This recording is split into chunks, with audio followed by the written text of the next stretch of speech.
Les blessures de l'âme traversent des générations. Avant moi, il y avait mes parents, mes grands-parents, mes arrières et arrières. S'ils ont vécu des traumatismes, ils ont pu me les transmettre. Et comment? Par l'ADN. On a retrouvé des marqueurs dans l'ADN. Ce qui montre que certaines blessures, certaines phobies, certaines peurs, angoisses sont inexplicables, qu'on ne trouve pas d'où ça vient. On hérite des traumatismes de nos ancêtres, comme on hérite de la couleur des yeux, de la couleur des cheveux. Les frères et sœurs n'héritent pas tous de la même chose. Comme dans une même fratrie, il peut y avoir certains qui ont les yeux bleus, d'autres qui ont les yeux marrons. C'est pareil pour l'héritage de nos ancêtres. C'est incroyable. Quand on explore la piste de la psychogénéalogie, de la thérapie transgénérationnelle, tout ce qu'on peut trouver.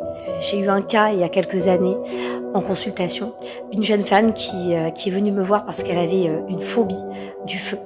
Elle n'a jamais vécu d'incendie, rien du tout. Après lui avoir posé des tas de questions, en fin de séance, elle s'est souvenue que sa grand-mère est morte dans un incendie. J'ai eu aussi un autre cas d'une personne qui est venue me voir parce qu'elle avait très très peur de l'eau. Impossible de nager, impossible de mettre le pied dans l'eau.